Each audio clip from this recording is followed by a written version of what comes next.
Meskipun banyak pro dan kontra terkait dengan penghapusan GBHN, pemerintah tetap memandang bahwa perencanaan pembangunan nasional harus tetap berjalan secara efektif, efisien, dan tepat sasaran. Oleh karena itu, disusunlah Undang-Undang Nomor 25 Tahun 2004 tentang Sistem Perencanaan Pembangunan Nasional atau SPPN. SPPN menjadi sistem baru yang menggantikan GBHN dengan tujuan memastikan pembangunan nasional berjalan lebih sistematis. Di dalam pasal 1 ayat 1 disebutkan bahwa perencanaan adalah suatu proses untuk menentukan tindakan masa depan yang tepat melalui urutan pilihan dengan memperhitungkan sumber daya yang tersedia. Dan pada pasal 1 ayat 2 disebutkan pembangunan nasional sebagai upaya yang dilaksanakan oleh semua komponen bangsa dalam rangka mencapai tujuan bernegara. SPPN mengatur tata cara perencanaan pembangunan secara berjenjang yang mencangkup rencana pembangunan jangka panjang, nasional atau daerah, atau RPJPN atau RPJPD yang berlaku untuk 20 tahun. Rencana pembangunan jangka menengah nasional atau daerah, atau RPJMN atau RPJMD yang berlaku untuk 5 tahun. Rencana strategis kementerian atau lembaga atau Renstra KL yang berlaku untuk 5 tahun.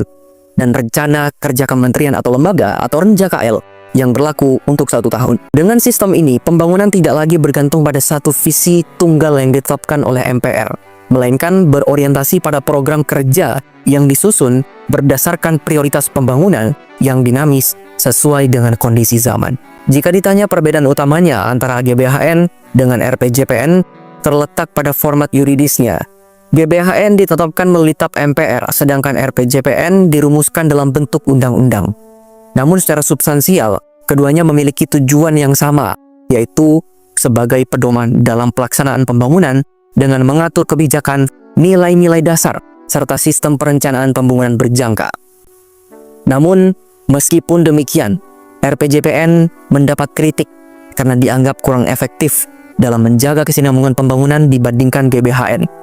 Beberapa faktor yang berkontribusi terhadap hal ini antara lain, seperti halnya desentralisasi yang memberikan otonomi luas kepada daerah, koordinasi yang kurang efektif antara pemerintah pusat dan pemerintah daerah.